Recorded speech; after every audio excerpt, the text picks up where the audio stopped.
आज मैं शारीरिक शिक्षा शास्त्र से कुछ क्वेश्चन लेके आया हूँ। और यह क्वेश्चन अक्सर नेट के पेपर में आता रहता है तथा अदर स्टेट एग्ज़ाम जैसे डीएसएसबी हो गया, राजस्थान हो गया, झारखंड हो गया और केवीएस एनवीएस में भी आते रहते हैं।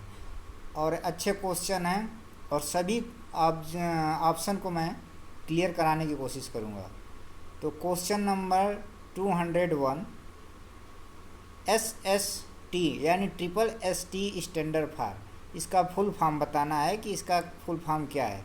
तो इसमें ऑप्शन नंबर ए है simulated school student training. Simulated का मतलब होता है कृत्रिम। और ऑप्शन नंबर बी है सिमुलेटेड स्टूडेंट स्कूल ट्रेनिंग। और तीसरा है सिमुलेटेड सोशल स्किल ट्रेनिंग। और चौथा है स्कूल स्टूडेंट्स स्किल ट्रेनिंग। तो इसमें ऑप्शन नंबर सी सही है, सिमुलेटेड सोशल स्किल ट्रेनिंग यानी कि कृत्रिम सामाजिक तकनीक प्रशिक्षण। कृत्रिम सामाजिक तकनीकी प्रशिक्षण। Question number 202, in A overhead projector the following is used, यानी कि ओवरहेड प्रोजेक्टर में यूज किए जाते हैं, निम्नलिखित में से ओवरहेड प्रोजेक्टर में यूज किए जाते हैं। ओवरहेड प्रोजेक्टर क्या होता है कि जब हम किसी क्लासरूम में प्रोजेक्टर से पढ़ते हैं और हमारे सामने चित्र प्रदर्शित होता है, फिल्म प्रदर्शित होती है, तो उसको बोलते हैं ओवरहेड प्रोजेक्टर। तो इसमें क्या यूज की जाती है? 202 का ऑप्शन नंबर सी यानी transparent plate with dark ink are used, यानी कि पारदर्शी प्लेट्स डार्क इंक के साथ यूज किए जाते हैं, प्रयोग किए जाते हैं। यानी कि काली स्याही के साथ पारदर्शी प्लेट यूज किए जाते हैं। Question number 203, micro teaching is a, यानी सूक्ष्म टीचिंग एक है। सूक्ष्म टीचिंग क्या है? टेक्निक है, मेथड्स है या ऑल ऑफ द एबव। तो सूक्ष्म टीचिंग जो होती है, माइक्रो टीचिंग, ये मेथड नहीं होती है, क्योंकि माइक्रो टीचिंग जब लेते हैं तो उसमें मेथड्स का यूज करते हैं, न कि ये खुद मेथड है, बल्कि यह एक टेक्निक है। तो इसमें ऑप्शन नंबर ए सही है। सूक्ष्म टीचिंग एक टेक्निक होती है जिसमें 5 से 6 लोगों को, यानी स्मॉल ग्रुप और पीयर ग्रुप, साथी समूह को ही दी जाती है, 5 से 6 लोगों और 5 से 10 मिनट के लिए बस। Question number 204, arrange the following technique process in order, यानी कि कुछ टेक्निक दी गई है और इस टीचिंग प्रोसेस की टेक्निक को क्या करना है? एक ऑर्डर सीक्वेंस में अरेंज करना है। टीचिंग प्रक्रिया को एक सीक्वेंस में अरेंज करना है कि कैसे अरेंज किया जाता है।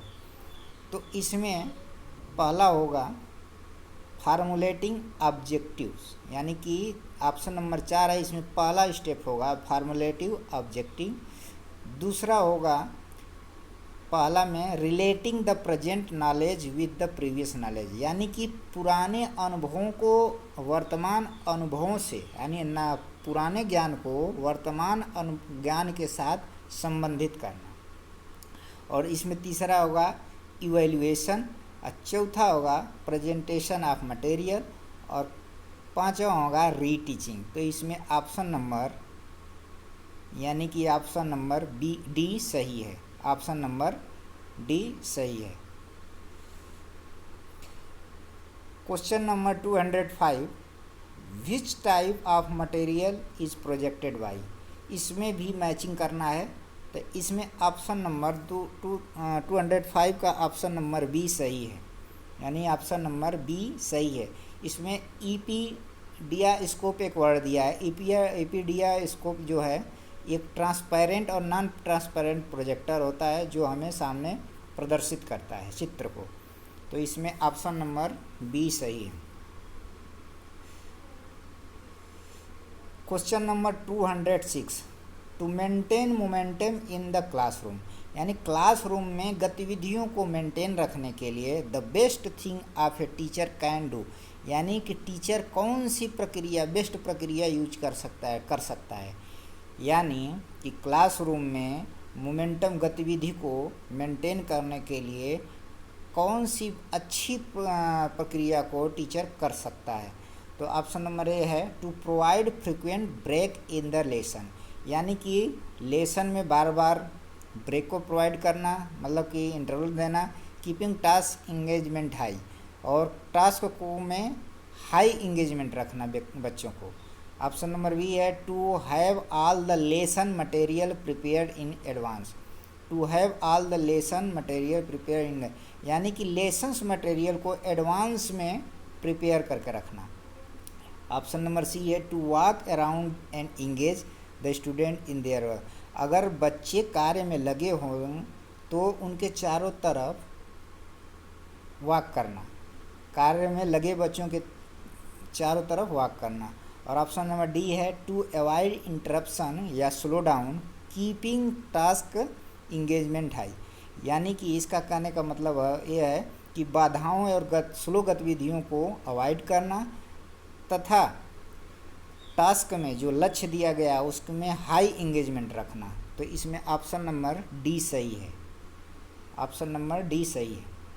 Question number 207 methods use to organise classroom activity and instruction, यानी कि क्लासरूम एक्टिविटी और इंस्ट्रक्शन में, संगठन में, यानी कि जब कोई क्लासरूम टीचिंग एक्टिविटी और इंस्ट्रक्शन ऑर्गेनाइज कर रहा होता है तो creating a happy and productive learning environment are known as, यानी कि क्लासरूम में अच्छे इन्वायरमेंट और प्रोडक्टिव इन्वायरमेंट और लर्निंग इन्वायरमेंट को बनाए रखने के लिए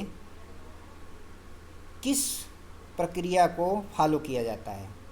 क्वेश्चन नंबर 207 में ऑप्शन नंबर ए सही है। इसको बोलते हैं क्लासरूम मैनेजमेंट, यानी कि क्लासरूम की एक्टिविटी को अच्छा, इंस्ट्रक्टिव और प्रोडक्टिव और लर्निंग इन्वायरमेंट, सीखने का माहौल जो बनाया रखा जाता है उसको बोलते हैं classroom management. 208 question number 208 in simulated teacher training, simulated means होता है कृत्रिम टीचर प्रशिक्षण, अध्यापक प्रशिक्षण। The following process is adopted, निम्नलिखित में से कौन सी प्रक्रिया अडॉप्ट की जाती है। तो क्वेश्चन नंबर 208 में ऑप्शन नंबर ए है स्टूडेंट टीचर, जो स्टूडेंट टीचर होता है deliver the lesson to a very small group of 5 to 6 student, यानी कि कहा है कि स्टूडेंट टीचर जो होता है वो वेरी स्मॉल ग्रुप 5 से 6 स्टूडेंट को डिलीवर करता है। ऑप्शन नंबर बी है student teacher deliver the lesson to a small group of his peers, यानी सर स्टूडेंट टीचर अपने स्मॉल ग्रुप को लेसन डिलीवर करता है जो साथी समूह होते हैं, उसके ही साथी होते हैं। और ऑप्शन नंबर सी है टीचर, एजुकेटर या सुपरवाइजर इज नॉट प्रेजेंट, कहा है कि टीचर और सुपरवाइजर प्रेजेंट नहीं होते हैं। डी में नन ऑफ द एबव, तो इसमें ऑप्शन नंबर बी सही है student teacher deliver the lesson to a small group of his peers, peers माने साथी समूह होता है, अपने ही साथी। Question number 209 the principle of progression, यानी उन्नति का सिद्धांत, so important in sports training make us use realise the need for, यानी कि कहा गया है कि उन्नति के सिद्धांत में स्पोर्ट्स ट्रेनिंग के अंतर्गत हमें क्या रियलाइज करने की नीड होती है, क्या अनुभव करने की नीड होती है। जब हम लोड को बढ़ाते हैं तो स्पोर्ट्स ट्रेनिंग में जब हम लोड को बढ़ाते हैं तो उसमें हमें क्या रियलाइज करने की आवश्यकता होती है। तो ग्रेजुअली इंक्रीज इन लोड, यानी कि आप ऑप्शन नंबर ए में ग्रेजुअली इंक्रीज यानी लोड को बढ़ाते जाना, ग्रेजुअली बढ़ाते जाना धीरे धीरे, ये नहीं होगा। Option number B exercise load management, exercise का जो लोड है, कार्य है, उसको मैनेज करना। एप्रोप्रिएट मेथोडोलॉजी मान लो एप्रोप्रिएट मेथोडोलॉजी का यूज करना या proper rest and recovery. Proper rest and recovery ही सही है, ऑप्शन नंबर डी। यानी कि जब लोड हम बढ़ाते हैं तो रेस्ट और रिकवरी होना ही चाहिए, तभी जाके एडाप्टेशन होता है। Question number 210, the two major component of load are, यानी कि दो मुख्य कंपोनेंट हैं लोड के। कौन से दो मुख्य लोड हैं कंपोनेंट के? तो option number A specificity and volume, यानी कि विशिष्टता और आयतन। वॉल्यूम माने आयतन होता है। और बी इंटेंसिटी एंड वॉल्यूम, यानी कि तीव्रता और आयतन। सी है इंटेंसिटी एंड प्रोग्रेशन, तीव्रता और उन्नति। डी है कंटिन्यूटी एंड रिकवरी, यानी निरंतरता और रिकवरी। रिकवरी माने पुनर्स्थापन। इट मीन्स कि ऑप्शन नंबर इसमें बी सही है, इंटेंसिटी एंड वॉल्यूम। इंटेंसिटी क्या होती है कि इंटेंसिटी रेट ऑफ वर्क, कोई भी कार्य कितनी देर से किया जा रहा है, कोई भी कार्य कितनी देर से किया जा रहा है। और वॉल्यूम जो होता है total work will be done, जितना कार्य किया उसका टोटल है। यानी कि आप